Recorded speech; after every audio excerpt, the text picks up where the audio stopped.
سمع أنت اللهم ملكتها سلام سلام كا قبل السمع أنت لها هو قرب باب قمة نداتهم مدبنا يقاشا ساعتات قال خاطر والله كان دقائق بعدكم تتماعلكم من صندوق نيرو كان قاشا مسانا الله تزي تقاقع ساعاتو أخبرو أبقزيو مسانا الله I think نابتنا يلومي مدبنا كان آتو هو ميكسبوري thank you كا اسكمو ما حضرتي ملكته مع ابوني اندحر ريدي خويرات عم مدبنا خنجمر قاشا مسانا برو مسانا اندحر الله اوكي تمام الله خير من سك هو سمعك الله اوكي قاشا اتيلو مجموعه رايو مسنيتنا لو دي يلن رايو ما قدم اندحر سنيتنا اندحر تعاليو قاشانا بمفتاح هاجري لا اتيلو اوكي سنيتنا اتيلو بيلا مايك فتنا مو حيل من سي اندحر مايك مسفتنا تصبط صرح مزلا مسرق اوكي مايك الدفا مفتاح حجر يلواتيلو مفتاح حجر مو مايك اسكي تشيك غبرا كبر غاشانا تشيك غبرا مايكروفون كا اسكي ايت كا محافظ مسانا اندحر الله هون كابرون فريكا نمدب قدم متاونا اوكي الله مثلا تسمعون لكم احوات اوكي يا سمع الله دكتور اوكي ስለዚህ الله اوكي ثانك يو اوكي حلم لسي مايكنا بقى اوكي مو كمتي كل شيء نقبره قدم تا ميكروفون نقول لهم كان حدقوكم هنا ذات مينس قيح نقبره لكم هنا مالتي زي تقاقي اوكي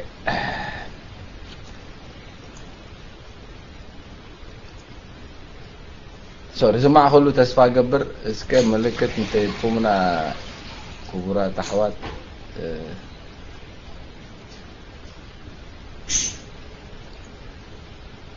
اسكي ملكت هابون اندحر تصبو على خوينا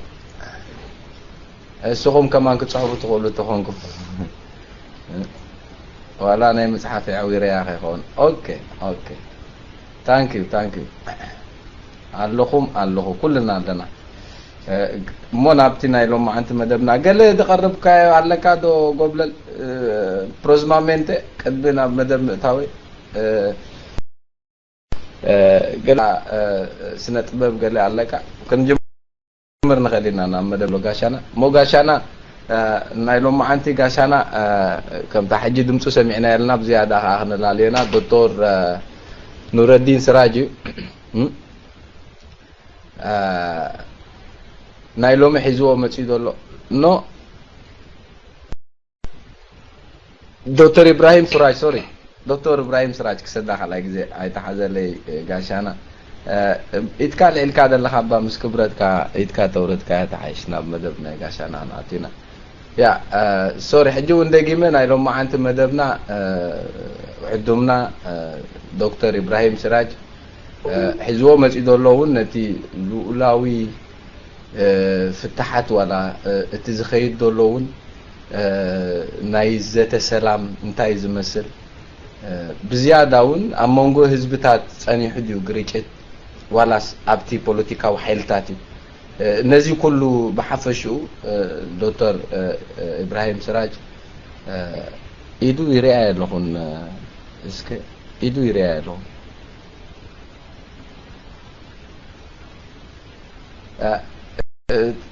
سادو عشان أمسنا الله أوكي الله جو ندقي ما بشمين بشم كلهم تساعدتنا يزورهم نتلهم مع تحس كامل هذا الله مدب أرستي بسفح زبالة أستمره تبنا نكو عدا حمد ساخان دابلكو نابتحس كهذا الله مدب كنا نتوقع دحر بايتها بحصر زبالة مسز بي نفسك على ليخا نابتحس كهذا الله أرستي مرحلات خليها عشان مايك ناخذ حرة يغني اللي يسمع له فوات يسمع له اوكي يغني اللي نفسي نخلاليان دحردا خوينو دا مالك بزحاب وشتي خياتفو نمذكر خون نتاريخ بخوننا منتي لو معانتي 29 جولاي كلتا شحن 18 بناي ناي انجليزا قطاصرا ساعه 7 بناي برلين قطاصرا دما ساعات 8 لنا مالتو نفسي كلاليا ابراهيم سراج يبال ابراهيم سراج احمد دين يبال عادي بعقمي ناي سبات كمي غيركا تعدي ويكا هيومن ريسورسز ديفلوبمنت تبال ابو ناي دكتوريت ديجري لني في مصنعتناتي بزعبا عقم سبات ناي ايرتراويان كمي غيركا تعبي زبلي نيرو في ناتي بي اتش دي مصنعتي ناتي ناي دكتوريت اب غيريو نشدي شو واحد قميطه نيره كموصيت ناتا خا نتي ناي ايرترا ناي تمهرتي بوليسي كمي كخون علو تبل ناتي حانتي حصر زبلت بوكلت من تمهرتي مينستر اب كلتا شحن 95 قصاعه اب شنجاته 290 5 عامه مهرتي ودي نيره شعو عثمان صالح نيرو نابغري بيا نيره جن انتاي غيرما دحريو ايفلطن اب هندي تمهاراي كلخو ناي ريفرندم كوميشن اب ومبر نيره اب سعوديا ان شرحكو ان كلخو خما ابتي ناي بيت مرتي اب امباسيز نبره بيت مرتي ابو نقورب عامه ريكم نايت بيت مرتو خوينه كساب مستسرعات نفاتح مالتي اب عاد انجليز ناي اب مانشستر انترناشنال كوليج بحال ابو ليكچرري ويكا ابو ممهري زحالفه كلتا عامتن فرقان يخون حجي كاب شوكسات حجي مالتي اب يونايتد نيشنز ويكا اب خبرات منغستات يتسرح ان كلتا عامت ابي ايثيوبيا دلو ناي يونايتد نيشنز اكستراويان دلو سدتنياتات ابو نخلت عامت سريحه حجينا مبراق اوروبا تغيره اقول له مالتي بحصر زباله نايلوم معانتي مغلطيه وي كان نايلوم معانتي تمرت نبلا ولا سيمينار نبلا كم كلاتنا كنكتاتلو زقننا امونغو سرعات اسياسن امونغو منغستي ايثيوبيا ناي سلام وعل تفريمو تباهيلو كندي شرغو تباهيلو كندي جيفتاتن هياباتن كندي عشوشون رينا حجي تغداي قرب رغ زبل يمثل اسكا حجي تغداي رغ مسبلخه نابي غصي خيد دلو انتاي تغبر دلو إلنا نعون ممرماريتي قنتنا لو معانتي زغبرو مغلتي امچرشخا نحزب ايرتراسي يربحو دي ايربحون الساعات انا تقدسنا ارستي ناتي انتايله لولاونتنا فتحي باني قدامنتات حزب ارتريا يوم سلام مس ኢትዮጵያ حقا زنبر وساني ايكونن ياتبل اتا تاشمناتي قدمي نابتي مغلصناتي مخادي حنت لبني اسخا انتيا ابز حلفه كلته معالتي اب سودان عبي وحج سلازنبره بفلاي اب كسلا بزحات ايرتراويان سدتنياتات اب زغموتون نبرتن حيال صقمات اغاطيمو مالو مبزحتهم غزاوتهم فريسو ناي موت حدغاون دغاطمو مالو ስለዚህ ከኤርትራውያን መጠን ነዚኦም ክንሕግዝ ሃገራዊ ግዴታና ስለዝኾነ ነዚኦም ከይረሳዕና ንክንሕግዞም ከዘክር ኢለ ናይ አጋጣሚ ኮይኑ ድማ ሕጂ ድሕሪ ወርሒ ድዩ ወላ ድሕሪ ዒድ ዓረፋ ስለዘሎ እቶም ናይ ዒድ አልፈጥር ዝበሃል ወይ ከዓ ኣብ ዒድ ዝውሃብ ናይ ሰደቃ ሰል ንዖም ኣኪብኩም ነዞም ኣብ ከስተላ ዘለዉ እንተዳሂብኩሞም ፅቡቅ እዩ ዝብል እዩ እምበር ናብቲ ቀንዲ ኣርእስቲ ወይ ናብቲ ቀንዲ ከኣቱ ከምቲ ኣቀዲመ ገለጽክዎ ኣብ መንጎ ስርዓት ኢሳያስን ኣብ መንጎ መንግስቲ ኢትዮጵያን ናይ ሰላም ውዕል ተኸቲሙ ተባሂሉ ኩላትና ክንሪኦ ቀኒና ክንደይ ሸበድበድን ዳርጋ ተጸሚድና እንታይ ተዛሪቦም ሎማዓንቲ እንታይ ገይሮም እንታይ ኣቢሎም ክንብል ዳርጋ ስራሕና ረሲዕና ንዑታት ክንከታተሎ ኢና ቀኒና ኣነ ብናተይ ኣጋላልፃ ሕጂ እቲ ሕፁነት ተወዲኡ ካብ ሕጂ ንንዮ ግን ኣብቲ ቀንዲ ስራሕቲ ክልቲኦም ወገናት ዝኣትውሉ ግዜ በፂሕና ስለዘለና ድሕሪ ሕፁኖት እንታይ ክኸውን ኣለዎ ዝብል ብዛዕባኡ ንምዝራብ እዩ ናይ ሎሚ 10 ክንደይ መዓልቲ ክኸውን ፌስቡክ ላይፍ ወፅየ ነይረ ኣብዚ ፌስቡክ ላይፍ ወፅየ ክዛረብ ከለኹ ብምሉኡ ብዛዕባ ድሕረ ባይታ ናይዚ ኣብ መንጎ ኢሳያስን ኣብ መንጎ መንግስቲ ኢትዮጵያን ተኸተመ ናይ ሰላም ውዕል ዝተባሃለ ብዛዕባኡ ገሊፀ ነይረ ሕጂ ንኻልእ ኣሻብ መሊሰ ኣብ ካልኣይ ዝርዝር ከኣቱ ኣይደልን እየ ግን እንታይ ድብል ዘለኹ እቲ ሕፅኖት ሕጂ ተወዲኡ ስለ ዘሎ ቁሩብ ንሓበሬታ ክኸውን ግን እዚ ናይ ሰላም ውዕል ተባሂሉ ዝዝረበሉ ዘሎ ብኢትዮጵያውያን ዓብዪ ደገፍ ከም ዝረኸበ ኢና ንርኢ ዘለና ከምቲ ኩሉ ሰብ ትፈልጦ ኢትዮጵያ ንእሽተይ ዓዲ ኣይኮነትን ምስ ኤርትራ ሰላም ተረኺቡ ተባሂሉ ጉዳዮም ተፈቲሑ ማለት ኣይኮነን ናይ ኢትዮጵያ ጉዳይ ስለ ዝኾነ ግን ንዕኦም ዝምልከት ቀሲልና ክንርኢ ኢና ግን ሓያል ደገፍ ናይ ህዝቢ ከም ዝነበረ ርኢና ኢሳያስ ኣፈወርቂ እውን ካብ ኩቱር ታሕጓስ ናብ ዓሸውሸው ኣድሂቡሉስ ቅድሚ ሕጂ ን27 ርኢናያ ዘይንፈልጥ ባህርያቱ ኣብኡ ኣርዩና ገሊኦም ሰባት እኳ ዝትምነያ ነበረት ሓድነት ምስ ኢትዮጵያ ወይ ከዓ አንድነት ትብል እሳ ስለ ዝኾነት ሳያ ሕጉሳቶ ዝበሉ ኣለዉ ካልኦት ከዓ ነኖ ድሓን ከዳናግሮ ኢሉ እምበር ጠፊኡ ኣይኮነን ቲያትሮ እዩ ዝዓየሉ ነይሩ ብዙሕ ነገራት ኢሎም በቲሉ ግን ናይ ኢሳያስ ፎከስን ዓሸውሸውን ቪዥን ኦንላይን ስለ ዝረኣናዮ ንነብሱ ኣብ ትዕዝብቲ ኣእትይዋ እዩ ካብኡ ዝዓበየ ፎከሱ ጥራይ ዘይኮነ ትንዓና ዘገድሰና ልኡላውነት ሃገርና እውን ኣብ ሓደጋ ዘእቱ ዓይነት ኣዘራርባ ሂበካ ኣለኹ ስልጣን ናባኻ እዩ ካብ ሎሚ ንዮ ድልየትካ ግበር ንዓሰር ተኣቱ ዶ ትወፅእ ዶ ዝብል ኣዘራርባ ከምኡታት እውን ካብ መራሒ ሃገር ደይፅበር ኢና ልኡላውነት ናይ ኤርትራ ኣብ ሓደጋ ዘእቱ ኮይኑ ይስማዓኒ ካልእ ከም መእተዊ ደገፍቲ ናይቲ ስርዓት መብዛሕቶም ተሓጒሶም እዮም እቶም የዋሃት ንብሎም እውን ተሓጒሶም እዮም ኣብ ዓድና ኣዴታትና መናእሰያትና ብዙሕ ናይ ሓጎስ ምልክታት ርኢና ኣዴታትና ዓሊለን ፅቡቅ ተቐቢለንኦ ንዶክተር ኣብይ እሳተን ግን እቲ ሓጎስ እዚ ምናልባት ሰላም ሒዙልና ይመፅእ ይኸውን ካብ ምባል እንተዘይኮይኑ እቲ ስርዓት ናይ ኢሳያስ ድረግፀና ዘሎ ተሓጒስና ኣለና ማለት ከም ዘይኮነ ኩላትና ንዕዘቦ ነገር እዩ ንጋሻ ከምኡ ምቕባልካ ኣብ ኤርትራ ሓድሽ ኣይኮነን ዝተፈላለዩ መራሕቲ ንሃይለ ስላሴ ከም ገይሮም ተቐቢሎሞ ንመንግስቲ ጥልያን ከም ገይሮም ተቐቢሎሞ ንመንግስቱ ከም ገይሮም ተቐቢሎሞ ቀዛፊ ኣይሓውና ኣይሓወበና ኣይኮና ከም ገይሮም ተቐቢሎሞ ነርበረብዕ ከይዶም ስለዚ እቲ ህዝቢ ነዚኦም ክቕበል ከሎ ክልተ ነገራት እዩ ሓደ እቲ መንግስቲ ውፃእ ተይልካ ከይፈትካ ኢኻ ትወፅእ ካልኣይ ድማ እቲ ቅድሚኡ ዝነበረ ሽግር ኣብ ግምት ኣእቲኻ እዚ ሓድሽ ትመፅእ ዘሎሲ ራህዋ የምፃለይ ድኸውን ኢልካ ካብ ፅቡቅ ትምኒት ስለ ዝኾነ እቶም ኩለን ኣዴታት ዝዓለላ ድሳዕሳዓ ናይ ፅቡቅ ትምኒት ምልክት ስለ ዝኾነ ፅቡቅ ገይረን በሃልቲ ካልእ ንመደለይቲ ፍትሕን ለባማትን እዚ ዝኸይድ ዘሎ ኣብ መንጎ ኢሳያስን ኣብ መንጎ ስርዓት ኢሳያስን ኣብ መንጎ ናይታ መንግስትን ውልቃዊ ዳ እምበር ንህዝቢ ኤርትራ ዘየካተተ እቲ ውዕል እንታይን ምዃኑ እኳ ፈፂምና ዘይፈለጥና ብዙሕ ምስጢራት ዘለዎ ስለ ዝኾነ ክንጥንቀቐሉ ዝግባእ ተባሂሉ ብዙሕ መጠንቀቂታት ክወሃብ ንርኢ ኣለና ካብ ደለይቲ ፍትሒ ኣብ መጨረሻ ግን እንታይ ኢና ክንብል ንሕና ከም ኤርትራውያን ወይ ከዓ ከም ህዝቢ ኤርትራ የርባሓና ዶ ኣብ ዝብል ኣብዚኣ ኢና ክንዘራረብ ዘለና እምበር ከም መእተዊ እዚ እንድሕር ደኣ ኢልና ኣብ ሰለስተ ነገራት እየ ክዛረብ ከም ኣጀንዳ ገይረ ቀሚጠየን ዘለኹ ሓንቲ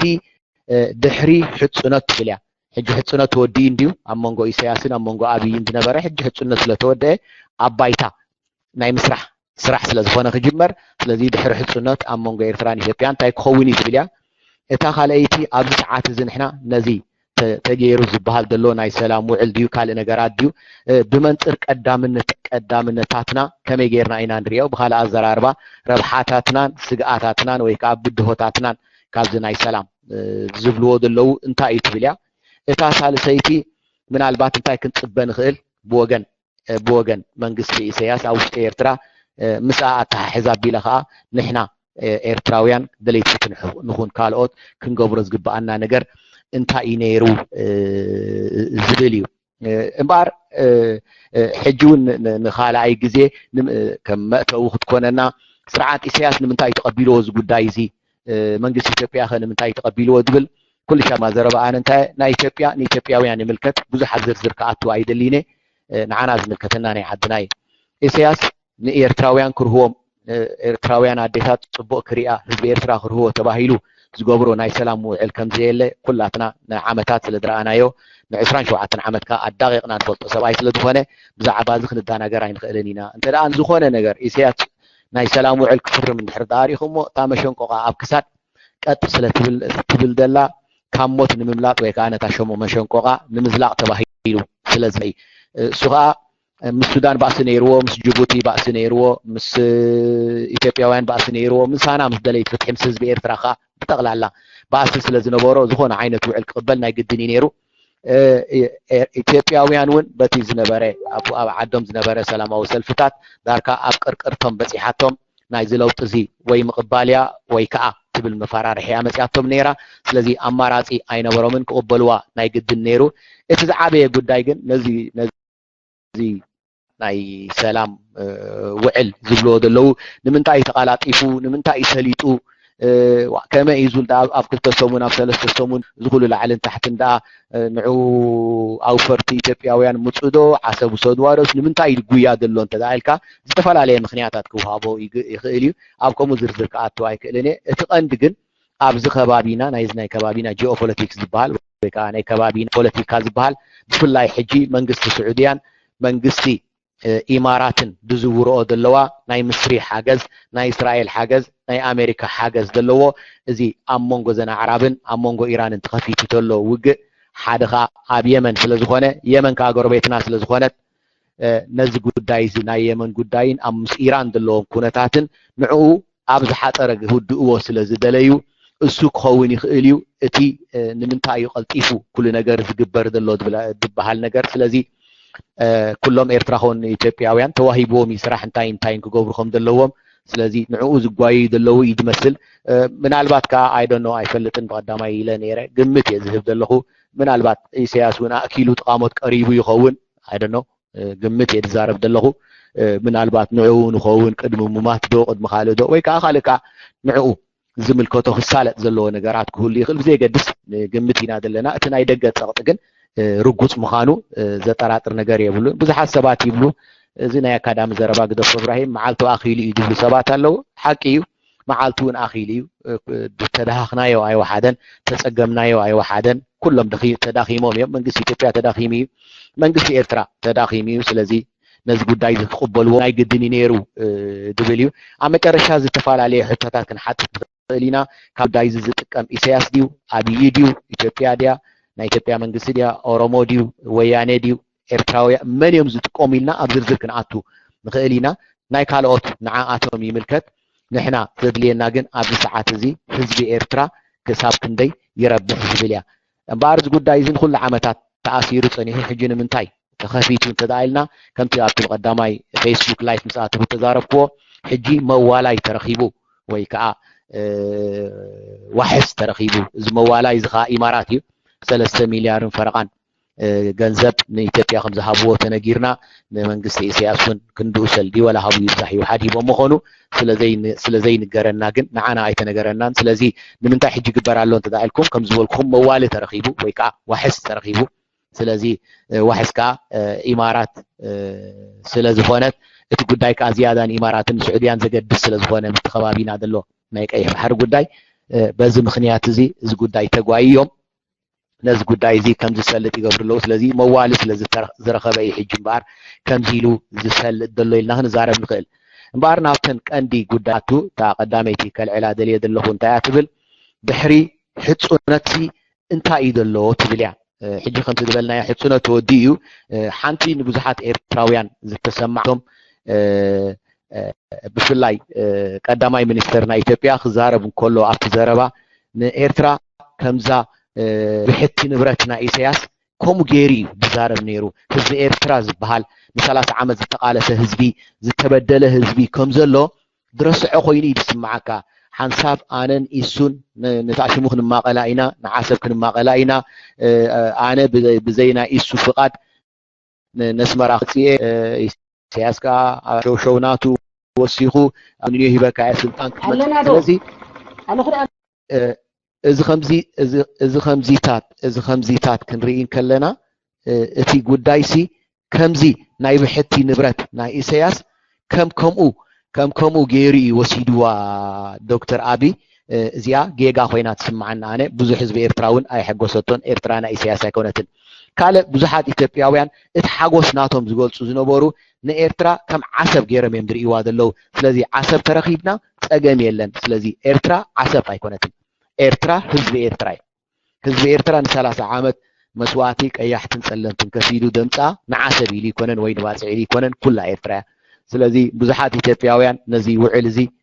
ናይ ዓሰብ ውዕል ገይሮም እዮም ወሲዶሞ እዚ እውን ካብቲ ንህዝቢ ኤርትራ ዘቆጥዐ ነገር እዩ ነይሩ ንሕና ዓሰብ ኣይኮንና ንሕና ኩሉ ኤርትራ ኢና ገሊኦም ኢትዮጵያውያን ናትና እዚ ውልቀ መላኽ እውን ወሲኽካ ንመንግስቲ ወያኔ ወይ ከዓ ናይ TPLF መንግስቲ ጌም ኦቨር ዝብል ቋንቋ እንግሊዝ ወሲኹ ክዛረብ እንከሎ እቶም ገለ ነዚ ምስ ወያኔ ወይ ከዓ ምስ ህዝባዊ ግንባር ህዝባዊ ሓርነት ወያኔ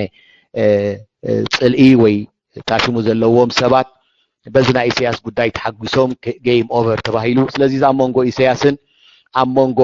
ስርዓት ኢትዮጵያን ዝተገበረ ከዓ ከምዚ ንወያኔ መልስሞ ወያኔ ስዒርናያ ኢና እንቋዓነይ ዝዓይነቱ ብኡ መልክዕ እውን ዝረኣይዎ ነይሮም ንዓና ግን ጉዳይ ወያኔ ተሳዒሮም ጉዳይ ወያኔ ስዒሮም ኢትዮጵያ ተሳዒሮም ንዓና ዝምልከተ ነገር ኣይኮነን ንዓና ዝምልከተና ህዝቢ ኤርትራ ካብዚ ጉዳይ እዚ እንታይ ይረብሕ ዝብል እዩ ስለዚ ገሊኦም ኢትዮጵያውያን ከማን ምስቲ ናይ ወያነ ዘለዎም ምፍታውን ምፅላል ምስኡ ተሓሒዞም ስለ ዝገበርዎ እሱ እውን ንዓና ከም ኤርትራውያን ንህዝቢ ኤርትራን ቅር ኣቢልዎ እዩ ነይሩ እምበኣር ኣብዚኣ ከነብርሃ ዘለና ኩሉ ሰብ ይህውትተና ስለ ዘሎ ሰላም ትፀልኡ ኣለኹም ንምንታይ ኢኹም ሰላም ትቃወሙ እዚ መንግስቲ እኮ ሕጂ እምበር ፅንሕ ኢሉ ክነግረኩም እዩ እቲ ናይ ሰላም ውዕል ገና ዘይተፈራረሙ እኮ ኣብ ውሽጢ ብዙሕ ነገራት ኣለ ኢሎም ከታልሉና ዝደልዩ ሰባት ኣለው ንሕና ፀገምና ፀገም ምስ ኢትዮጵያ ኣይኮነን ናትና ፀገምና ኩሉ ህዝቢ ኤርትራ ክርዳእ ዘለዎ ወላ ኢትዮጵያውያን ክርድዋ ዘለዎም ንሕና ሽግርና ምዝ ውልቀ መላኺ ኣብ ሃገርና ዘሎ እዩ ስለዚ ምስኡ ኢና ንፋጠጥ ዘለና ኣንጻሩ ኢና ዳንቃለስ ዘለና እምበር ምስ ኢትዮጵያ ኣይኮነን ሽግርና ንዑ ኸኣ ጉዳይ ሰላምና ኢትዮጵያ ሓጋዚ ደኣ እምበር ወሳኒ ኣይኮነን ዝበልክዎ ስለዚ ክንህውትት የብልና ኣሕዋት ንሕና ሽግርና ምስርዓት ምዝ ናይ ስርዓት ኤርትራ ከዓ ተጣማጢምና ኣለና ከምቲ ናይ ቀደምና ክንቅፅል ኢና ስለዚ ከምዝዶ ኣይ ከምዝንዶ ሰላም ፀሊእኩም ፈቲኹም ኢሎም ኣብ ካልእ ሳብጀክት እትዮም ከይህውትቱና ምእንቲ ጉዳይና ናይ ውሽጥና እዩ ብዛዕባ ውሽጥና ጥራይ ንዛረብ እዩ ብኻልእ ኣዘራርባ ወላ ብኢትዮጵያውን እንተደኣ ተራእዩ ጉዳይ ናይ ኢትዮጵያውን ንኢትዮጵያዊ ዝምልከቶም ጉዳዮም ኣብ ውሽጦም እዩ ደኣ እምበር ንዓኣቶም እውን ጉዳዮም ምስ ኤርትራ ኣይኮነን ነይሩ ሽግርናቶም ስለዚ ናይ ኤርትራ ሽግር ተፈቲሑ ማለት ሽግራትና ተፈቲሑ ማለት ኣይኮነን ኢትዮጵያ ናይ ባዕላ ዝኾነ ዝተሓላለኸ ሽግራት ኣለዋ ስለዚ ኤርትራ ዝተተሓሓለ ኣይኮነን ትክክል እዩ ጉዳይ ናይ ኤርትራ እንተደኣ ተፈቲሕሎም እሞ ዓሰብ ረኺብኩም ዝብል እንተደኣ ረኺቦም እሳ ስለ ዝኾነ እታ ዝያዳ ተገዲሶም ገለ ብዙሓት ኢትዮጵያውያን ብውሽጦም ክዓግቡን ክሕጎሱን ይኽእሉ እዮም ዶክተር ኣብይ ድማ ዝያዳ ህቡብነት ክረክብ ይኽእል እዩ ንዓሰብ መሊሱልና እዚ እውን ብኻልእ መንፅር ኣብ ኢትዮጵያ ገለ ምርግጋእ ናይ ፖለቲካ ክፈጥር ይኽእል እዩ ይርዳእኒ እዩ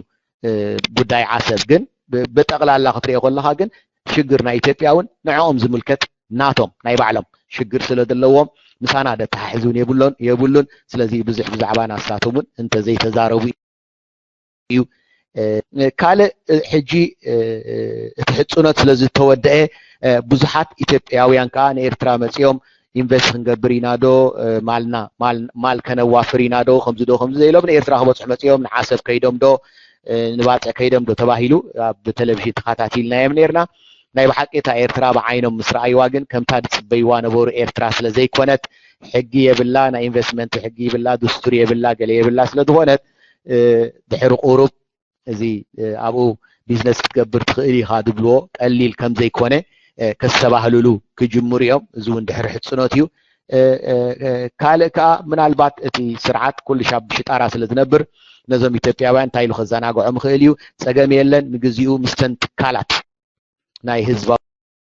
ነተን ትካላት ምስአን ኢንቨስት ክገብሩ ምስኦም ተሻሪኾም ከም ዝሰርሑ ክገብሮም ይኽእል እዩ ኖ ንሕና ምስቲ ስርዓት ኣይንሰርሕን ኢና ተኢሎሞ ድማ ከምቲ ዓመታት ዝረኣየና እንታይ ዝገብር ናይቲ ስርዓት እቲ ተወከልቲ ኮይኖም ዝኾነ ሰብ ናቱ ካምፓኒ ይኸፍት ብውሽጢ ናይቲ ስርዓት ካምፓንያ ብደገ ግን ናይ ውልቀ ሰብ እያ ስለዚ ነቶም ኢትዮጵያውያን ንዑ እምበኣር ምዚ ዲል ግበሩ ኢሉ ከምኡ ክዕሽዎም ይኽእል እዩ እምበር ንዓና ንኤርትራውያን ኣብ ደገ ዘለናን ኣብ ውሽጢ ዘለናን እቲ ጉዳይ ፈቲሑ ሲ ናይ ንግዲ ክፈቅደልና እዩ ዝብል ግምታት ዘሎ ኮይኑ ይስማዓንን ወይ ከዓ እዚኣ ክትግበር እንተዘይክኢላ ቀላል እውን ኣይኮነትን دكتور ابراهيم سوري كلفكم قرب كابتن ميكروفون تربو قريب كان لك مسلني ابتي كستاي كمحلالف كله دمسي كستاي قبرالو دوبل كستاي ساوند بالون هو برتي واسك تزارب قرب كبا راحلكم حراي حجي رحي قالو حجي خاملا حجي بيلا الله غون حراي سلازي اتي منغستي سرعات إسياس مالته نتوم أوفرتي نا إثيوبيا زبهالو نعومن كداناغروم كفتن خيليو كم تزبلكم حدا والكسبات غيرو اني بالكسبات امسجيبو جنايت سرعات كوينن مسوم نغد خمس غبر خبر خيليو ويكا منغستي بمنغستي راي نغد خمس غبر كغبر كفتنيو منالبات إثيوبياون نايري تا حسب ስለተገድሶም ኣብቲ ብመንግስቲ ዝስራሕ ናይ ዓሰብ ጉዳያት ኣብኡ ጥራይ ከብሎም ይኽእልዩ ብዓብይ ግን ደሓን ፀኒሐ ክዛረበሉ እየ ግዳይ ኢኮኖሚ ናይ ኤርትራ ቀሊል ስለዘይኮነ ኤርትራን ኢትዮጵያን ተዓሪቀን ተባሂሉ ብቀሊሉ ዝሓዊ ኢኮኖሚ ኮነን ዘለና ፀኒሐ ክዛረበሉ እየ ካልእ ኩሎም ደለይቲ ፍትሒ ሕጂ እሞ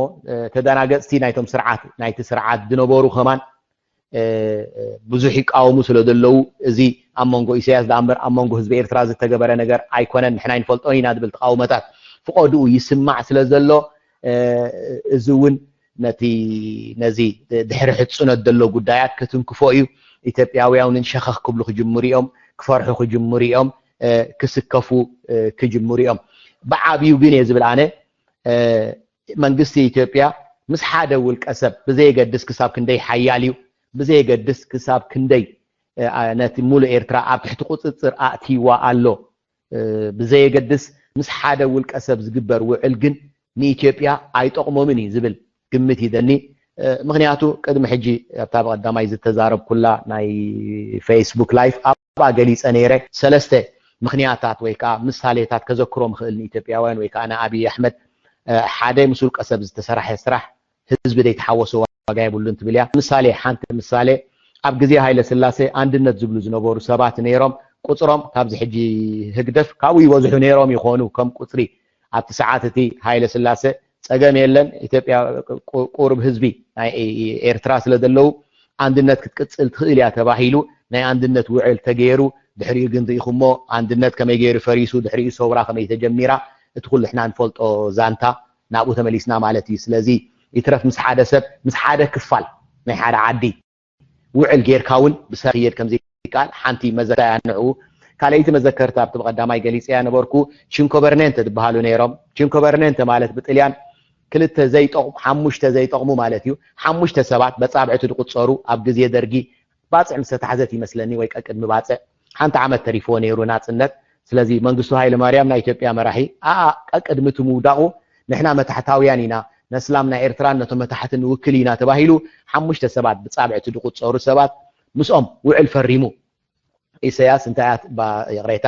መንግስቱ ሃይለ ማርያም ምስኣቶም ምዞም ሓሙሽተ ውዕል ተፈራሪሙ ንስኻ እንታያት ብል ነይራ በምሓርኛ ንኢትዮጵያ ንኤርትራ ራስ ገዝ ክብዋ ራስ ገዝ ማለት ከምዚ ኤርትራ ባዕላ ከተመሓድር ንዓዳ ግን መበል 14 ናይ ኢትዮጵያ ዓዲ ኮይና ክትቅፅል ዝብል ከምኡ ገይሮም ኣብ ትሽዑ ዝነበረ ናይ ኢትዮጵያ መንግስቲ ከዓ እዚኦም ናይ ቆላዶ ናይ መታሕት እንተደኣ ሓሙሽተ ሰባት ኣለዉ ኣቱም ናይ ደጋ ደቂ ኸበሳ ድማ ናትኩም ወኪል ኣምፅኡ ተባሂሉ ናታቶም ከዓ ከምኣ ብቁፅሪ 4 ድዮም 5 እዚኦም ተደሚሮም ነዚ ውዕል እዚ ክገብርዎ ፈቲኖም ህዝቢ ኤርትራ ግን ኣይደገፎን ናፅነት ኣብ ኣፍ ደገ ስለ ዝነበረት ምእንቲ ናፅነት ይድቃለስ ነይሩ ገና ወላ ሓንቲ ነገር ከይገበሩ ከዓ ናፅነት ኣርኪባቶም ስለዚ ደርጊ እውን ፈቲንዋ እዩ ምስ ሓደ ወገን ኮንካ ምስራሕ ከምዘይትስራሕ እዚኣ እውን ካልአይቲ መዘከሪት እያ ንዶክተር ኣብይ ሳልሰይቲ መዘከሪት ክትኮኖ ድሕሪ ናፅነት ዝተገበረ ኣብ መንጎ ኢሳያስን ወይ ከዓ ኣብቶም ሽዑ ዝነበሩ መንግስቲ ወያነን ዝተገበረ ናይ ሰላም ውዕልን ናይ ኢኮኖሚ ውዕልን ክብል ክእል ኣብዚኣ ሓቂ ንምዝራብ ኣብቲ ሰዓት እቲ ናፅነት ስለ ዝነበረ ብዙሕ ናይ ሰብ ደገፉን ነይሩ ክኸውን ይኽእል እዩ ናይ ብሓቂ ግን ኣብቲ ውሽጢ ምስ ወያነ እንታይ ከም ተሰማምዑ ግን ዝፈልጥ ሰብ ኣይነበረን ክሳብ ዘደቂቕ እውን ዝፈልጥ ኣይነበረን ርኢኹማ ከዓ ኣብ መንጎ ኢሳያስን ወይ ከዓ ኣብ መንጎ ገለ ናይ ሽዑ ዝነበሩ ናይ ህዝባዊ ግንባር ኣባላትን ወይ ከዓ ኢሳያስ ንበሎ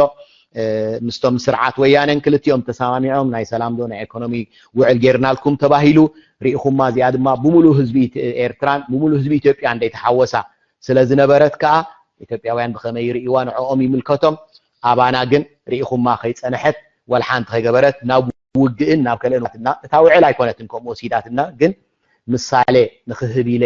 ስለዚህ ንዶክተር አብይ አህመድ ዘሰለሰ ዚድ በቀዳማይ መዘከርታ ሂበ ነረ ሕጅኻ ይደግሞሉ ለኹ ናይ ሃገር ጉዳይ ምስ ሓደ ፕሬሲደንት ወይ ሓደ ምስ ሓያላት ተዓድደሉ ኾንካ ዝግበር ውዕል ወይ ምስ ሓደ ክፋል ናይ ሕብረተሰብ ብዘይገድስ ቁጽሮም ብዙሕ ወይ ከዓ ሓያላት የሚልካ ተኣምኖም ምስኦም ዝግበር ውዕል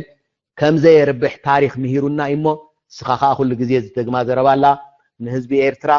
ልቡ ኸሲብካ እንተ ዘይኮይኑ በሓይሊ ብላዕሊ ኾንካ እንተ ዳ ፀቂጥካዮ ን50 ዓመት ተቃሊሱ ክስዕረካ ድልው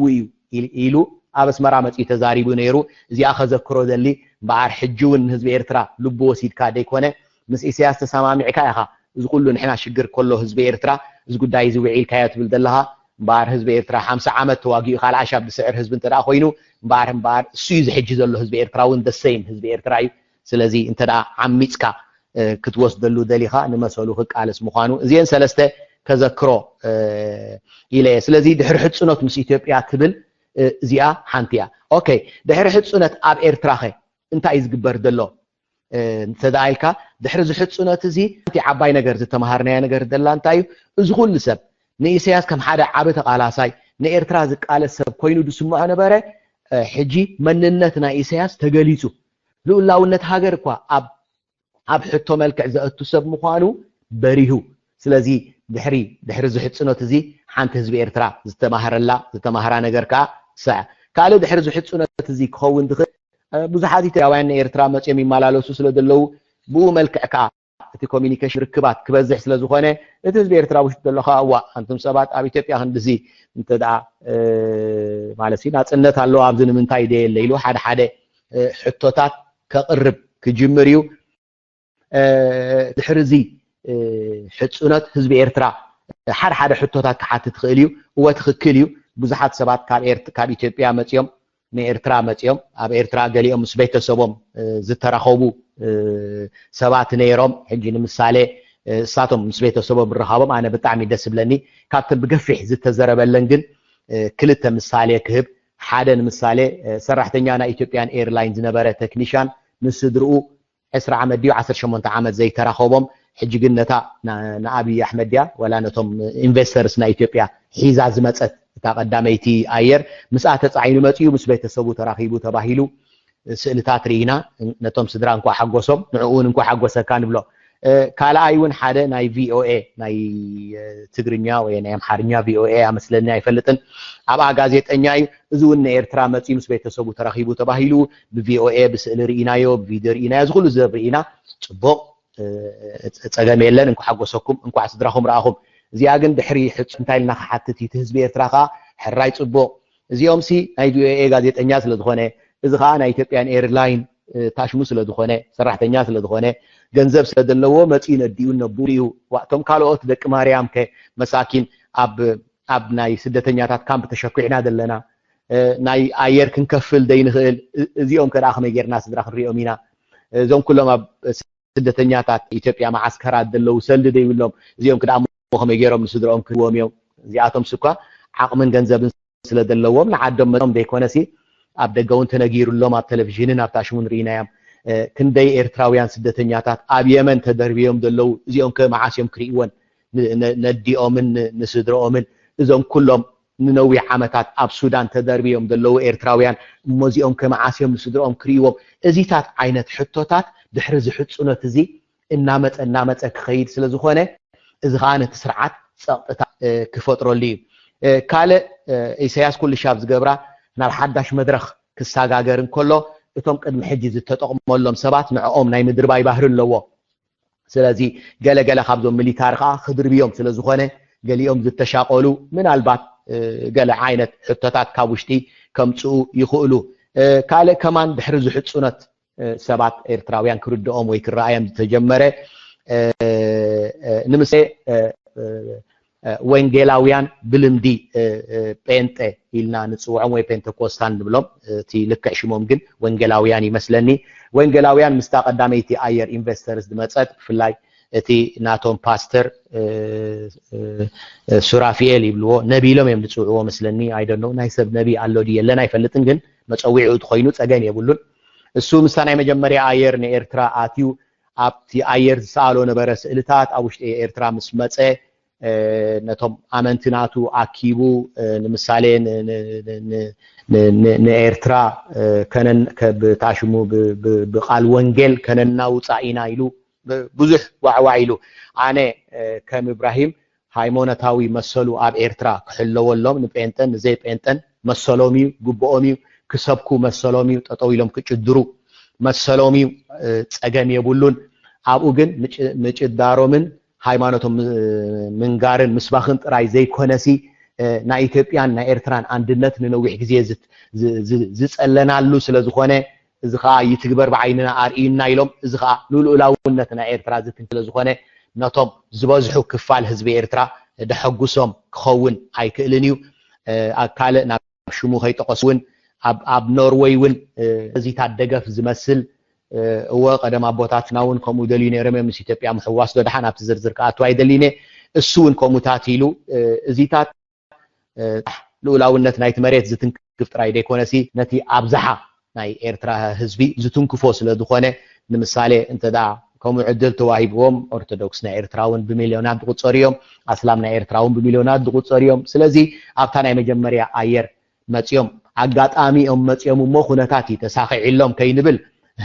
ኣብ ስርዓት ኢሳያስ ናይ ኣጋጣሚ ዝበሃል ነገር ከም ዘየለ ኩላትና ኢና ንፈልጥ ስለዚ ዝተሓንጸጸ ነገር ይመስል ጸገም የብለይን ግን እዚ ድሕሪ ሕጹን ንኤርትራውያን ሓደ ሕቶታት ከም ዘልዕሉ ከም ዝገብሮም ማለት ከም ኢብራሂም መጠን ግን ብዘይገድስ ወንጌላውያን ደም ደይ ወንጌላውያን ዝኾነ ዓይነት ናይ ሃይማኖት ኣብ ውሽጢ ኤርትራ ዘሎ ንህዝቡ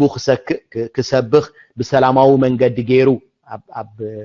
ሃይማኖቱ ናብ ሰብ ከብጽሕ ኡሱራት ናቱ ወይ ሕዩራት ናቱ ተለዎ ነዚኦም ናትና ሕዩራት ኣውጹልና ኢሉ ዓዊሉ ክዛረብ ከብል ጽቡቕ እዩ ኣብ ርእሲኡ ንባር ሓቂ ንምዝራብ ነዚ ነቢ ስራፊኤል ድብል ደመስግኖውን ኣላ ኣብ ኤርትራ ውሽጢ ኣትዩ እዞም ናይ ሃይማኖት ኡሱራት ወይ ከዓ ናይ እምነት ኡሱራት ንኽወጹ ክዘራረብ ምስ መንግስቲ ኤርትራ ቆጸር ኣለኒ ናይ ኣጋም ሸዶ ገለመለይሉ ኣብቲ ቪድዮ ርኢና ነርና ጽቡቕ እዩ ኣብ ውሽጢ ኤርትራ ተቐሚጥካ መጺኻ ንኡሱራትና ስለዚ ተዛረበሎም የመስግኖ ካልእ ድሕርዚ ሕጹነት ክህሉ ዝኽእል ህዝቢ ኤርትራ ናተቃወመ ይመጽእ ስለዘሎ ምናልባት ዘለይቲ ፍትሒ ነዚ ጉዳይ እዚ ተጠቂሞም ናብ ሓድነት ክምለሱ ይኽእሉ እዮም ዝብል ኣሎ እዚ እውን ድሕርቲ ዝሕጽኖት ኣብ ኤርትራ ክህሉ ይኽእል ኢለ ዝገምቶ እዩ እምበኣር ናብታ ቀንዲ ኣርስትና ክንኣቱ ሰኻ እንታይ ኣትብል እታ ካልአይቲ ማለት እየ ቅሬታ ቀዳምነታትና እንታይን እዩ ድብል እያ ስለዚ ቀዳምነትናትና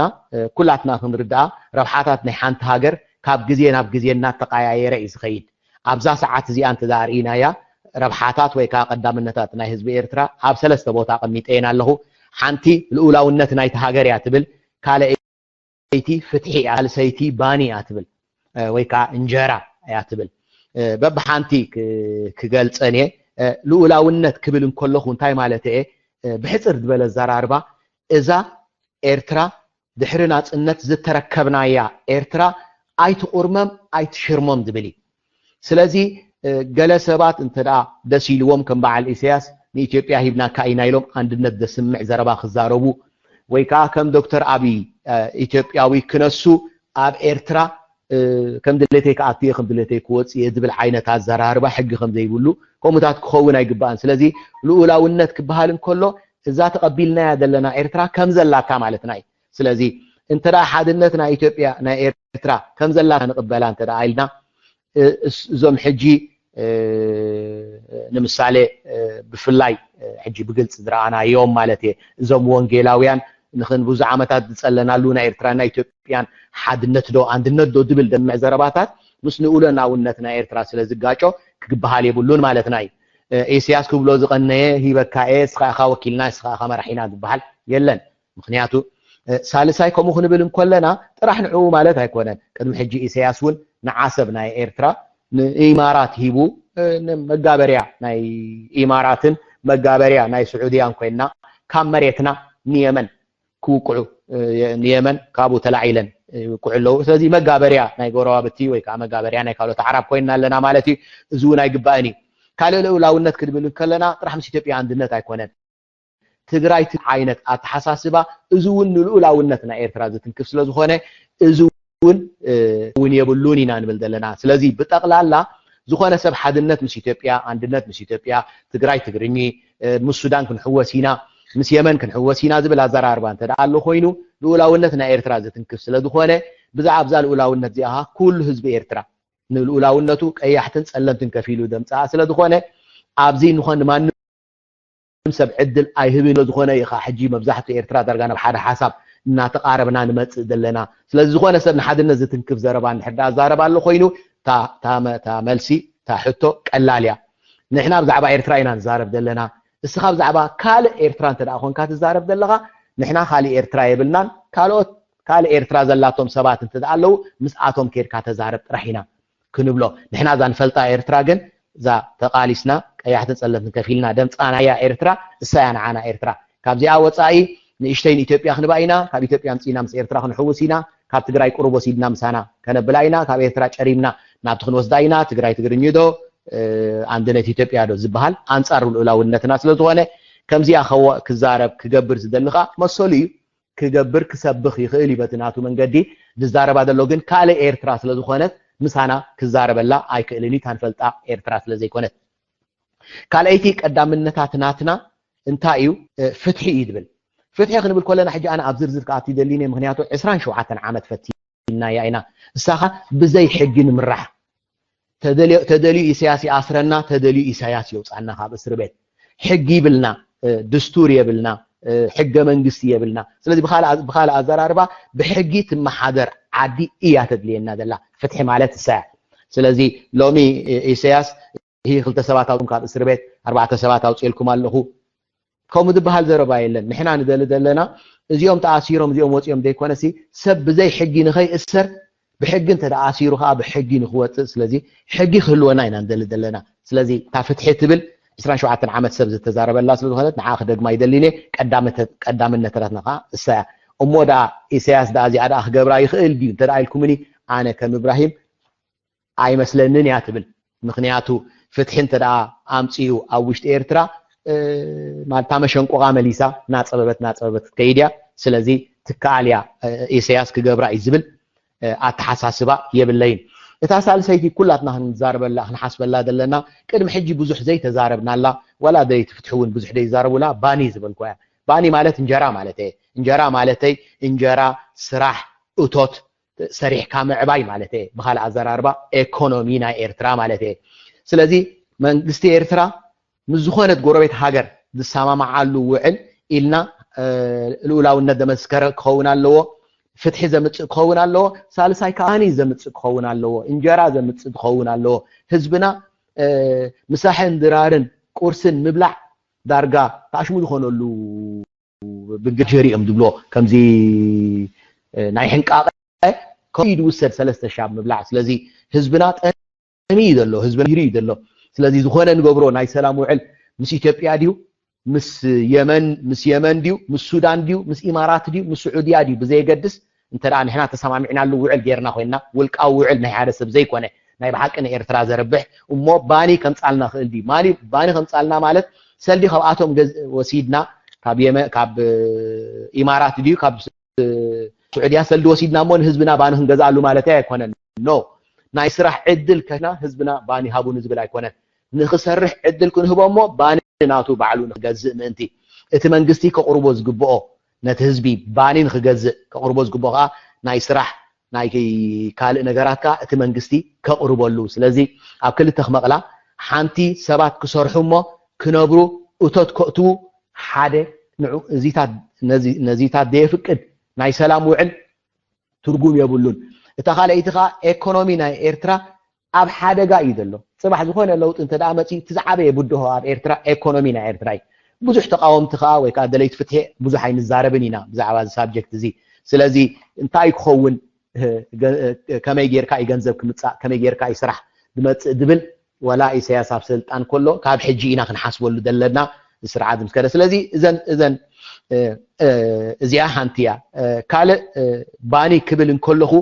እዚ ባኒ እዚ ንኩሉ ህዝቢ ኤርትራ ዝወሃብ ዕድል ማለት እዩ ስለዚ ኣብ ሓደ ቦታ ዘሎ ኤርትራ ዲኮነስ ኩሉ ህዝቢ ኤርትራ ናይ ባኒ ዕድል ክወሃቦ በኻላ ኣዘራርባ ሰሪሑ ገንዘብ ኣእትዩ ክነብር ክፍቀዶ ስለዚ ዝኾነ ዓይነት ውዕል እዚኦም ኢትዮጵያውያን መፅኦም ኣብ ዓድና ወፍሪ ዝገብርዎ ኣይፈልጥን መን ናይ ካል ዓዲ ወፍሪ ክገብሮ እዩ ዝበሃል ዘሎ ነገራት ስለዚ ንህዝብና ደይርብሕ ተደይ ኮይኑ ካብ መጀመሪኡ ንጹግ ከም ሕቶ እንታይ ኢና ኢልና ዘለና ብመስርዕ መፅየ ዘለኹ ኣነ ቀዳመትን ዓና ዘገድሰና ልኡላውነትና እዩ ልኡላውነትና ዝትንክፍ ባኒ እንተዳ መፅኢና ኣይንደልን ኢና ነታ ባኒ ክንመልሳ ኢና ምክንያቱ ባኒ ጥራይ ኣይኮነን ሽግርና እንተዳ ልኡላውነትና ሓልዩ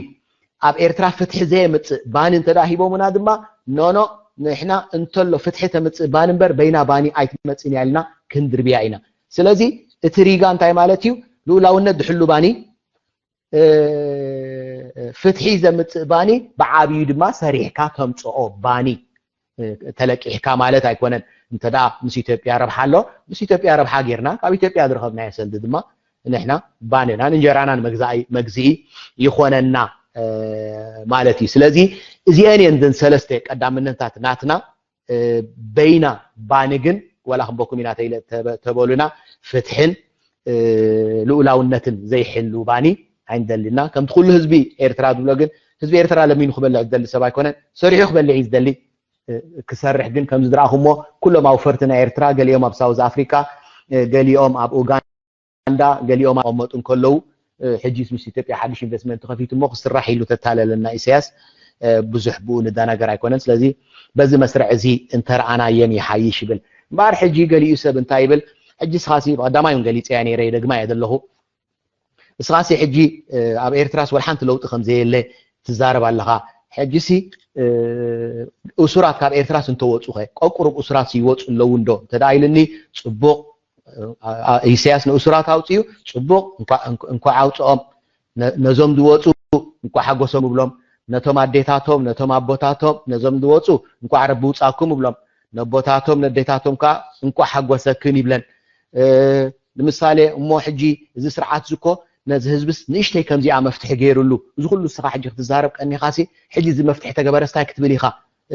ተበለን እንታይ ክብል ዳ ይሕጎስ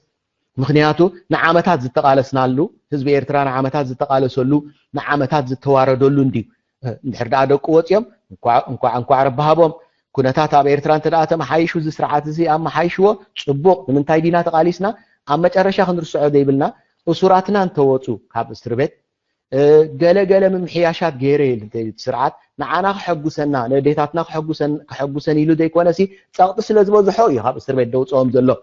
ስለዚ ፍረቃልሲ ማለት እዩ ህዝቢ ኤርትራ ዝተቃለሶ ቃልሲ ህዝቢ ኤርትራ ዝፀቆጦ ፀቕጢ ብዘይገድስ ሕጂ ወላ ምስ ኢትዮጵያ ተሰማሚዐ ኢሉ ካብ እስር ቤት እንተውፅኦም ፍረቃልሲ ናይ ህዝቢ ኤርትራ እዩ ስለዚ ፍረቃልሲ ናይ ህዝቢ ኤርትራ ስለዝኾነ ድማ ነብኡ ዝኣሰረሉ ነድዩ ዝኣሰረሉ ንሓፍቱ ንሓዊ ዝቀተለሉ ስርዓት ሕጂ ክልተ ሰባት ካብ እስር ቤት ኣውፅልካ 30 ሰባት ካብ እስር ቤት ኣውፅልካ እሞ ይቀኒየለይ በለኒ እንተዳ ኢልዎ ህዝቢ ኤርትራ ይቀኒየለይ ክብሎ ኣይፅበይን ኣነ ኣይብሎን እውን ንረጋፂኻ ንቀታሊኻን ይቀኒየለይ ኣይትብሎን ኢኻ ነቲ ዝወፀ ሰብ ግን ኳዕ ረቢ ውፃእካ ትብሎ ነታት ነዛ ዝተሓጎሰት ኣደን ኣቦን ከዓ እንኳዕ ሓጎሰኩም እንኳዕ መጎሰኩም እንኳዕ ፅቡቕ ኣስማዓኩም ትብሎ ንሕና ንደሊ ግን እንታይ እዩ ህዝቢ ኤርትራ ዝደልዮ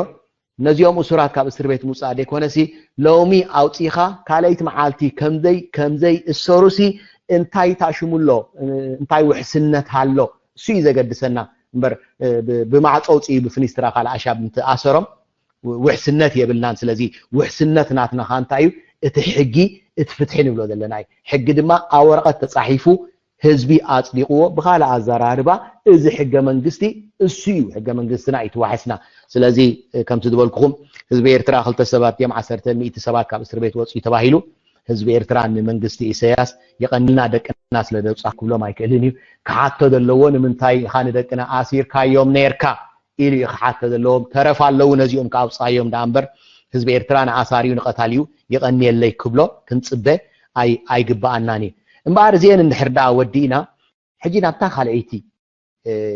ታሽሙ ክኸይድ ቀዳምታትና ገሊፀ እንዴ እምበኣር ሕጂ ስግኣታትና ክገልፅ ወይ ከዓ ብድሆታትና ንሕና ሰለስተ ዓይነት ብድሆ ኣለዋና ሓንቲ ካብዘን ሰለስተ ብድሆታት እንትያ እዚኣ ልኡላውነት ንብላ ዘለና ኢና ዝኾነ ዓዲ ዝኾነ ሰብ ምስ ኤርትራውያን ዝኾነ ጉዳይ ክፍጽም እንተዳ ከሎ ልኡላውነትና ኣኽቢሩ እዩ ክገብር ስለዘሎ ስለዚ ቀዳመይቲ ስግኣትና ቀዳመይቲ ብድሆና እሳያ ስለዚ አንድነት ምስ ኢትዮጵያ ትግራይ ትግርኝ ከምዚታት ዓይነት ዝበሃል ዓይነት ኣዘራርባ ምስ ልኡላውነትና ኤርትራ ዝጋጮ እንተዳ ስለዝኾነ እዚኣ ካብታ ስግኣታትናን ብድሆታትናን ስለዝኾና ከነስተባህለለን ዘለና ምስተን ቀዳምነታት ሓንቲ እዚኣ እያ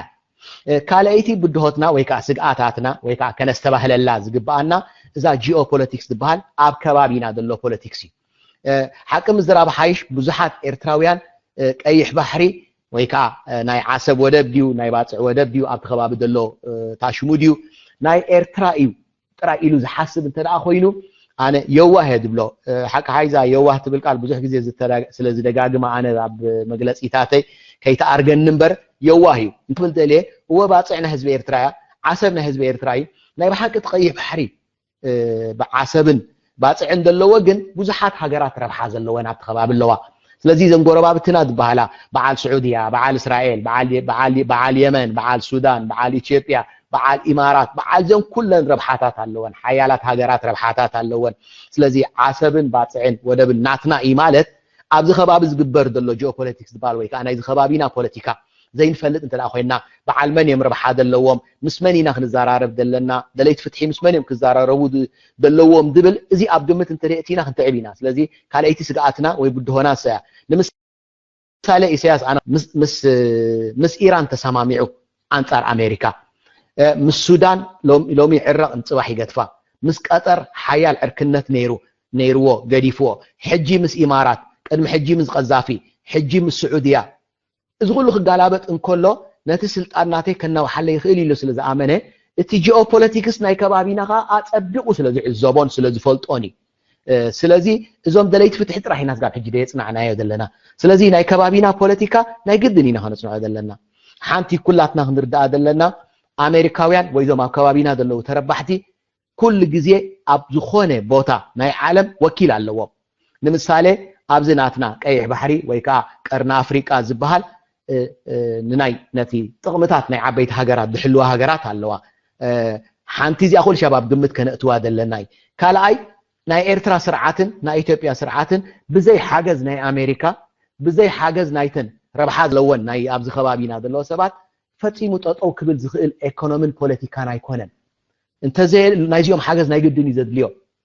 ስለዚ ንዑ ከዓ እዩ ኢሳያስ ምስ ኩሎም ኣዕራብ ድዮም ደየዕራብ ዲል ክገብር ከሎ ወይ ከዓ ምስኦም ክሰርሕ እንከሎ ምስቲ ይጋለበጥ ስለዚ ቅድሚ ሕጂ እዚ ኩሉ መንግስቲ ስርዓት ኢሳያስ ንኣሜሪካ እናፀረፈ እንከሎ እታ ናይ ብሓቂ ግን ንመንግስቲ ኣሜሪካ ተቃውሞ ኣይፈልጥን እዩ ረብሓናቶም ይሕልወሎም እዩ ከምኡ ስለ ዝኾነ ብቐጠር ገይሩ ኩሉ ዘረባታት ኩሉ ዝድለ ነገራት ይመሓላለፍ ነይሩ ሕጂ ምስ ቀጠር ተባይሶም ካልእ ወኪል ሓዳሽ መፅያትና ኢማራት መፅያትና ሕጂ ምስ ኢማራት ከዓ ምስ ኣሰማምዓ ኣሎ ነዚ ናይ ሰላም ውዕል ከዓ እሳብ ውሕስነት ገይራ ብሽም ኣሜሪካ ኮይና ድያ ብሽም ረብሓታት ናይቲ ከባቢ ገይራ ምስ ኢሳያስ ተዛሪባ ሓንቲ ተባእሶም ነበረት ኢሳያስን መንግስቲ ኣሜሪካን እንታይ እያ ኢሳያስ ጎብለልነት ስለ ዝስምዖ ኣነ ሓያል ናይ ኢስት ኣፍሪካ እሞ ኣነ ጥቕምታትኩም ክሕልወልኩም ዝኽእል ዝዓይነቱ ዘረባ ስለዚ ምሳይ ተዛረቡ ይዝብል ነይሩ መንግስቲ ኣሜሪካ ኸ ኖኖ ምሳኻ ንዛረብን ኢና ብዝበዝሐ ህዝቢ ዘለዋ ኢትዮጵያ ስለ ዝኾነት ምስ ኢትዮጵያ ኢና ንዘራረብ እስኻ ማለት ዳይሬክት ምሳና ምዝርራብ ኣይከኣልን እዩ ዝዓይነቱ እዩ ይዘራርባ ነይሩ ስለዚ ብቐጠር ገይሩ ነዊዕ ዓመታት ምስ ኣሜሪካ ተዛሪቡ ሕጂ ኸ ብኢማራት ገይሩ ምስኣቶም ይዘራረብ ነይሩ ሕጂ ግን ኦፊሻሊ ተቐቢልዎ ኢሉ ካብ ሎምን እንዮ መራሒና ንስኻ ኢኻ ስለ ዝበሎ ንኣብይ ኣሕመድ ንዓና ጥራይ ዘይኮነ መልእኽቲ ሲ ምናልባት ናይ ኣሜሪካ መንግስቲ እውን መልእኽቲ ይኸውን እቲ ጎብለልነት ዝስማዓኒ ነበረ ኣነ ገዲፈየ ሕጂ ኣብ ትሕቲ ኢትዮጵያ ኮይነ ክሰርሕ ኢሉ ምናልባት ንዕኦምን ምስክርነት ይህብ ነይሩ ክኸውን ይኽእል እዩ ግን እንታይ ክብል ደልየ ኣነ መብዛሕቶም ደለይቲ ፍትሒ ምስ ዘን ጎረባብቲ ሃገራት እንተዳ ክሰማምዑ ደልዮም እዚኦም ደለይቲ ፍትሒ ምስ ሃገራት ኣዕራብ ይሰማምዑ ኣለዉ ከም ዝገብሩ ኣለዉ እናበለ ኣብ ርእሲኦም ኢና ንወርድ ነርና ፀቕጥታት ኢና ንገብረሎም ነርና ስለዚ ነዞም ደለይቲ ፍትሒ ፀቕጥታት ንገብረሎም የብልናን ከባቢና ፖለቲካ ተረዲኦም ከከም ኣድላይነቱ እናተጋላበጡ ምዚ ኣብዚ ከባቢ ዘለዋ ጥቕምታት ዘለወን ሃገራት ምስኦም ክሰማምዑ ካብ ሎምን እንዮ ነፃ ክንገድፎም ኣለና ጥራሕ ክንብሎም ዘለና እንታይ እዩ ምስ ብዘይገድስ ኣብዚ ከባቢ እዚ ረብሓና ኤርትራ ድሕሉ ግን ሰለስተ ነገራት ኢና ንብሎም ወላ ንዕኦም ክትዳራደሩ ከለኹም ሓደ ልዕላውነት ናይ ኤርትራ ኣብ ሓደጋ ከየእትኹም ቁጥሪ 2 ፍትሒ ኣብ ኤርትራ ከይተንከፍኩም ሳልሳይ ኤርትራ ባኒ ትረኽበሉ መንገዲ እንተደኣ ኮይኑ ምስተፈላለየ ኣብዚ ከባቢ ዘለዋ ሃገራት ጥቕሚ ዘለወን ኣብዚ ከባቢ ምስኣተን ምዝራብ ፀገም የብሉን ኢሳያስ ዕዲሙሉ ተዛሪቡ ምዘን ሃገራት ዓረብ ኩላትና ግን እንታይ መስለና ነይሩ ኢሳያስ ምስ ዕራብ ፅልእ መስለና ነይሩ ተፃሊኡ ይፈልጥን ንኣሜሪካ ክፀርፋ ውዕል ኢሳያስ ምስ ኣሜሪካ ባእሲ ዘለዎ ኮይኑ ስማዓና ባእሲ የብሉን ስለዚ እንታይ ክብል ደሊ ኣነ ካልአይቲ ብድሆና እዛ ኣብ ጎራብትና ዘሎ ፖለቲካ ተረዲእና ምስኣቶም ከመይ ጌርና ንዋሳእ ክንፈልጥ ስለዚ ነዞም ደለይት ፍትሒ ፀቕጥ ንገብረሎም ነበርና ይህ ምስ ዕረብ ተዘራሪብኩም ምስ ገለ ተዘራሪብኩም ዝብል ኣዘራርባ ገዲፍና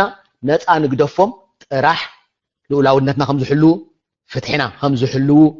እቲ ዝገብርዎ ውዕላት ከዓ ባኒ ከምፃልና ዝኽእል ወይ ከዓ ናይ ስራሕ ዕድል ከሁበና ዝኽእል ኣብ ካልኦት ሃገራት ከዓ ብዙሕ ጣልቃ ዘየእቱ ነገራት ከምዚታት ጥራሕ ኢና ክንብሎም ዘለና ወይ ከዓ ግላዊ ጥቕሚ ደይኮነስ ህዝቢ ኤርትራ ዝጥቀመሉ ውዕል እንተደኣ ኮይኑ ምስ ዘን ጎረባብቲ ሃገራት ምስኣተን ክዋስኡ እንተገደፍናዮም ፅቡቅ ኮይኑ ይስማዓኒ ሓንቲ ናተይ ኣይኮነትን ካብ ሓደ ሰብ ዝሰማዕኳ ሽሙ ኣይዝክሮን ሓንቲ ምሳሌ ክህበኩም እንታይ ኢሉሲ ብጣዕሚ ይርመኩም ኢሳያስን እቶም ኣብ ላዕሊ ዘለውን ናቱ ዓበይትን ንዓና ነዚ ኩሉ ህዝቢ ኤርትራ ቋንቋ ዓረብ ከይመሃር ሒዙ ጠጠው ኣቢሎሞ እሶም እሞ ኢሳያስ ቋንቋ ዓረብ ዝዛረብ ማንኪ ቋንቋ ዓረብ ዝዛረብ ካልኦቶም ዓበይቲ ናይ ህግደፍ ዘለውካ ኩሎም ቋንቋ ዓረብ ይዛረቡ ብቋንቋ ዓረብ ተዛሪቦም ከዓ ምስ ኢማራት ይዳራደሩ ምስ ቀጠር ይዘራረቡ ምስ ስዑድያ ይዘራረቡ ሞ ስልጣን ናቶም ከዓ ንነዊሕ ግዜ ይፅንሕዎ ስለዚ ንህዝቢ ኤርትራ ዓረብ ምዝራብ ከምዘይ ግብኦ ዓረብ ከምዚ ዓይናትናኒ ደስምዕ ዘረባ ንኩሉ ህዝቢ ኤርትራ ከምዘይ መሃር ገይርዎ እሳቶም ግን ተመሓለፍቲ ካብ ኢሳያስ ጀሚርካ ዓረብ ዘይዛረቦ ዓረብ ማለሲ ንጹር ዝኾነ ዓረብ እናተዛረቡ ምዞም ኩሎም ጎራብቲ ዓባራት ከዓ ይሰርሑ ኣለዉ እዚኣ ናተይ ኣይኮነትን ሰብ ክብል የሰሚዐ ሕጂታ ክብል ደሊ ኣነሲ ረብሓታትና እዩ ስለዚ እዞም ተቃወምቲ ፀቕጢ ኣይንግበረሎም እንታይ ደኣ ምስ ካልኦት ከይዶም ክዘራረቡ ክሸጡና ከም ዘይብሎም ልዕላውነትና ከኽብሩ ከም ዘለዎም ጥራሕ ኢና ከነብሎም ዘለና እምበር እዚታት ክዳራደሩ ምስ ጎራብቲ ጂኦፖለቲክስ ክርድኡ ኣድላይ እዩ በዚ ጋጣሚ እዚ እውን ናይ ከባቢ ጂኦፖለቲክስ ዝፈልጥ ሰብ እንተደኣ ኣሎ ስኻትኩም ኣብዚ ፓልቶ ክናዓደምኩም ንህዝቢ ክምህሮ እንተዘብል ኣነ ደስ ምበለኒ ሓንቲ እሳዛ ናይ ከባቢና ፖለቲክስ ህዝብና እንተዝመሃራ ፅቡቕ እዩ ነይሩ እዚኣ ኣነ ከም ሓሳብ የቕርብ ከም ካልኦት ምሁራት ከዓ ካብ ሕጂ ንንዮ ኢኮኖሚ ናይ ዓድና ከመይ ክኸውን ባኒ ከመይ ጌርካ እዩ ዝመፅእ ዝብል ከዓ ናቶም መፅናዕቲ እንተጀሚሮም ፅቡቕ ብል እታ ሳልሰይቲ ስግኣትና ወይ ከዓ ብድሆና ድብላ ወይ ከዓ ከነድህበላ ዘለና እንታይ እትብል ኣብ ኤርትራ ለውጢ ዝመፅእ ንሕና ኢና ነምፅኦ ህዝቢ ኤርትራ ይደምፅኦ እያ ትብል ንምሳሌ ወላ ምዘን ጎራብቲ ተሰማሚዕና ወላ ምስ ካልኦት ጌርና ንሕና ሓደ ኮይንና ብሓንሳብ ኮይንና ሰሪሕና ነዚ ስርዓት እዚ ፀቕጥ እንተዘይጌርናሉ ኣብ ኤርትራ መፅእ ሕጂ ክትርድኡ ንሕና ምዘን ጎረባብቲ ሃገራት ምዝራብ የድልየና ኢልና እሞ ፅባሕሲ ንኩላትና ደለይት ተፀዊዖም ንዕተዘራረቡ ምሳና ክብሉናዮም ኣይኮኑን ከምኡ ዝበሃል የለን ኣይፅውዑናን እዮም ንዓና ክፅውዑና እንተ ደኣ ኮይኖም ክንሕይል እንተሪኦምና ጥራሕ እዩ እምበር ሓያላት ተዘይኮ ሓያላት ተንኸውን እኮ ደላይ ፍትሒ ሓያል ተዝኸውን ምስ ኢሳያስ ኣይምስተደራደሩን ሕጂ እውን እኮ እዚ ደላይ ፍትሒ እንተ ደኣ ሓይሉ ኢማራት ድያ ስዑድያ እኮ ምስ ደላይ ፍትሒ ድርድር ክጅምሩ እዮም መንግስቲ ኢትዮጵያ እውን ምስ ደላይ ፍትሒ ድርድር ክጅምሩ እዮም ስለዚ ሳልሰይቲ ብድሆና ወይ ከዓ ፎካስ ክንገብረላ ዘለና እንታይ እዩ መፍትሒ ናይ ዓድና ብውሕስነት ብሓድነት ናትና ይድመፅእ ባዕልና ኢና ነምፅኦ ንሕና ምስ ሓየልና እዮም እቶም ካልኦት ምሳና ክትሓባበሩ ዝኽእሉ ዝብሉ እዘን ሰለስተ እዚኣተን ብጣዕሚ ከነስተባህለለን ዝግባኣና እየ ዝብል ዳርጋ ሰዓት ገፀይ ከይደለኹ መስለኒ ሓደ 5 ደቂቕ ክውስኽ ክውዳእ ንሓንቲ ሰዓት ይሓሲበ ነይረ እምበር ሳልሰይቲ እንታይ እትብል እንታይ ኢና ንፅበ እንተደኣ ኢልና ምናልባት መንግስቲ ኢሳያስ ገለገለ ንዓና ኮስሞቲክ ቼንጅ ዝበሃል ወይ ከዓ ሜክኣፕ ዝበሃል ናይ ገፅ ማቲታ ገለ መለ ክገብር ክፍትን ንዓና ከደናግረና ንሱ ከዓ እንታይ እዩ 30 ሰባት ናይ ሃይማኖት ተኣሲሮም ነበሩ ኣውፅዮም እዚኦም ኣብ ኣኽርያ ናይ ድያ ቤት ትምህርቲ ሓጂ ሙሳ ምስ ተኣሰረ ሰላማዊ ሰልፊ ጌርኩም ኢሎም ዝተኣሰሩ ካብኣቶም 30 ቆልዑ ዶ 20 ቆልዑ ኣውፅየ ተባሂሉ ኮሙታት ኣለካ مش ማቲታ ወዲ ማቲታ ገጹ ገይሩ ከዳናገረና ክፍትን እዩ እዚ ግን ከዕሽማ ይብሉን ንሕና እንደል ደለና ማለት دستور ደለዋ ዓዲ ሕገ መንግስቲ ደለዋ ዓዲ ክንምስርት ሕጊ ደለዋ ዓዲ ክንምስርት እዩ ድብል ካለ ዝጽበዮ ኣነ ንመንግስቲ ኤርትራ እንተሎ ንመንግስቲ ኢትዮጵያውን እዚ ደለይት ፍትሕ ዝገብሮ ደለው ተቃውመታት ጻውጥ ክገብረሎም እዩ እዚ ከዓ ገለገለ ሕድገታት ዝገብሩ ኮይኑ ይስማዓኒ ኢትዮጵያውያን ውን በዚ ዝገብሮ ዘለና ህዝቢ ኤርትራ ዝገብሮ ደለው ጻውጥታት ንሓየለ እንተ ደኣ ኸይዱ እሳቶም ውን ስክፍታታት ክጅሪዮም بعابي خا نريون لنا أبتنا بقدامي نا يوتيوب ملختي أبا تزاري بنيرة بزحات تداناجت سنايز سرعات حجي نابانا خموت يوم مخنياتنا يبحكي الأولى والنكنة هاجري حجي زتن كف دلو ولا ساتهم كمان تجاجينا لكم الله سلزخونو زم تداناجت سنايز سرعات زنبورو كل تأيدنا كفيتنا كنقبلهم أجد داسيو كاله أنت أين هنجبر دلنا زبلا بزيا كزازمي انت اين هنجبرنا دلنا انا حجين ايرترا مفتح زخون حاب ነገር ሃሊኒ ኮነን ግን ተገብረን አና ዝብለን እዚየኔን ሓንቲ ካብ ስርዓት ያስ ወልሓንቲ ነገር ጽበየብልናን ሕጅውን ናቱ ስልጣን ንምንዋሕ እዩ ክገብር ኣነ ንምሳሌ ሓንቲ ብፀይቲ ሕሹኽ ዝበለት እንዘረባላ ሓቂ ሓይሽ ብሓቂ ንምዝራብ ንምቕባላ ከቢዳትንያ ግን بزيجدس إذا سبعة إذا سيلا ترى حب سلطان كوينو كقصل ده يكون حسابه سيلاتني ناب نقصنتك أي روسي انتولو نابودون كحلف حساب دلوا سلازي ترى حرقيس يكونون كحلفنا نابودون كسرقرنا يحاسب دلويلا ناتا حسابيو أب إيرتران أبي سياسن أي جبرني نجار كتب لا يتغلني خا تزعبه جن إيرتراوي كومون خجبر عارف كدلونيو كسب أبو دبتح كا عدل أيهبوني لترحي كزاز ما زغل سلزي كاب إسياس والحنت نجار كتسبيه بلنان قدامي تمال أختي الساعة كال نحنا دلنا شجر مسرعتنا إيرترامبر مسي إثيوبيا يكونن سلزي أبي إثيوبيا سلام تجيرو سلام نتيكمو سلام مقبل أبيكم دبل نعنا خوتوتنا سلزخونو شجرنا إيرتراي بزعبا إثيوبيا أنت زي تزاربنا شبوي بزح زيادة معنا بزعبا إثيوبيا تلق إلى خزارب عيدلني سالسيتي انت اين هنجبر دلنا دبل مفتحينا كابانا يزمص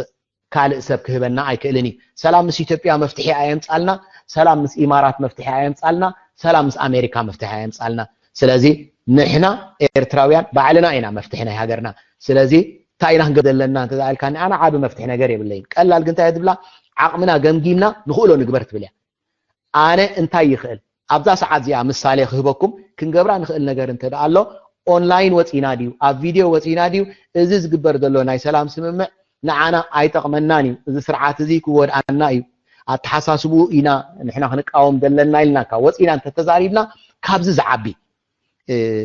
ታሽሙ የለን ኣስተዋፅኦ የለን ካለ ምዚ ስርዓት እዚ ምዚ ግዜ እዚ ዝኸይድ ሓድሽ ስትራቴጂን ታክቲክን ከድልየና እዩ ገሊፀ ነይረ ሓንቲ ታክቲክ ሓንቲ ካብተን ስትራቴጂ ዝብላ ምዘን ጎረባብታ ሃገራት ዝበልና مسعاتن مزرراب كدلينا يجن تري حيلنا أي كبلانا نينقلتيفن كاله زبلو دلخو استراتيجية كايرانا هنكيروز قبالنا يتقدم حجي زبأسنا دنبرع عب نجارات يوم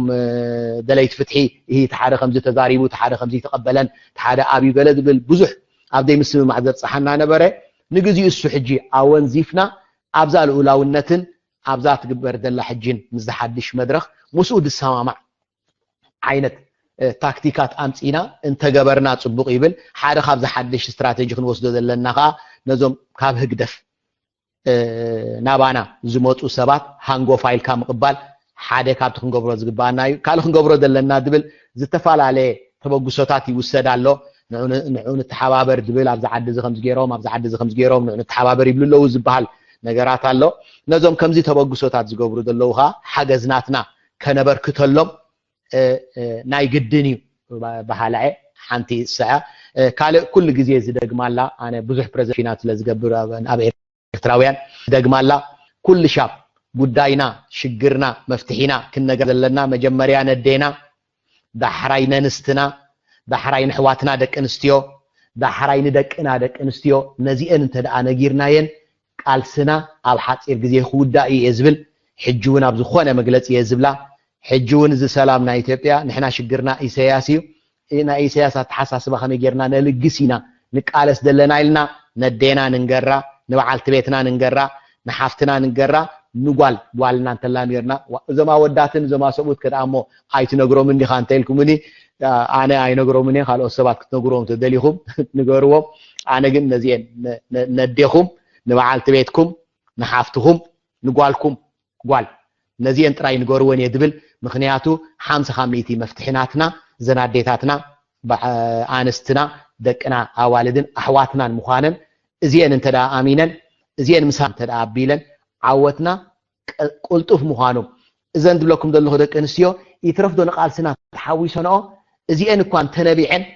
اب حانت دي بحانساب انت دا نبيعن منقدنا دارغا نصور الله معناتي نبعاتن تراي كمان يفرح يترف مسانا تساتيفن معناته نتما ودات بعلهم نغروم انا جن نزين ينغرا زبل اما مጨረሻ حجي خنذكرا دلنا بزحات سبات إسياس تعويتو ريهم حجي تاشمو خمز خوينو مس إسياس مثل السلام غيرو حجي خمز غيري لهم إسياس كم تعوته غيرهم ولا توم تدراجت سنا إسياسن كالوتن كومتات عينت زربا خزاربو تسمعيخا انا كم ابراهيم جن حزب إرتراي دسعر دلو ادبل حقيو ምናልባት ታመሸንቆቃ ቁሩብ ዝልቅ ኢላትሉላ ግን ድረኽ ዳይ ተቀይሩ እንበር ኢሳያስ አይተዓወተን በሐላኤ ወላ አንድነት ይበል ወላ ካል ይበል እዚ ንህዝብ ኤርትራ ቀዳዊና ዝብላነ ንዓና ንህዝብ ኤርትራ ቀዳዊ ወይካ ቀዳዊና እንበር ንኢሳያስ ዝጠቅም ነገራት አይኮነን ዝኹሉ ዝግበር ደሎ ወላ ዝተዓወተ ኮይኑ እንተ መሰሎ ናይ በሐቅ ግን እቲ ደላይ ፍትሒ እዩ زعود دريتبل امبار اما مጨረሻ كزازم كل شاب كنردأ دلنا قدامنتاتنا اب ساعات زنتا الى لولاونتنا قدامنتنا يو فتحنا قدامنتنا يو باني قدامنتنا يو ስለዚህ باني كنمص انت دا خوينا فتح داي تمص بانن لولاونتنا تتنكف بانن انت دا خوينا عين قبلانينا تبليا ስለዚህ قدم لولاونتنا مسات تحازت فتحي ስለዚህ ዝኾነ ነገር ንገብሮ ውዕላት ምስ ኢትዮጵያ ኮን ምስ ካላ ዓድታት ልኡላውነትና ፍትሕን ባንን ዘምጽ ክኸውን ኣለዎ ብዘራርባ እዚ ኩሉ ይደግማ የደለኹ ኢሳያስ ከም ዝሰዓረ ኮይኑ ዝቀርብ ደሎ እዚ ናይ ደገ ሓገዛት ዝወሃቦ ደሎ ካብ ኢማራት ዲዩ ካብ ኢትዮጵያ ዲ ወላ ካብ ገለ ናይ በሐቂ እንተዳሪና ይዕወት ኣይኮነን ደሎ መድረኽ ይተቀይሩ ምስ ዝሓድሽ መድረኽ ካ ንሕና ክንቅየሪና ام مጨረሻ ድኾነ ንገብሮ ናይ ሰላም ውዕላት እዘን ድበላውነት ፍትሕን ባንን ዘምጽ ነገር ኮይኑ ሓደ ክፋል ናይ ኤርትራ ደይኮነ ብሙሉእ ክፋል ናይ ኤርትራ ዝሰማማዓሉ እዩ ክኸውን ዝግብኦ ام መጨረሻ ህዝቢ ኤርትራ ክዕወት እዩ يغنيلي كبرتي هابلي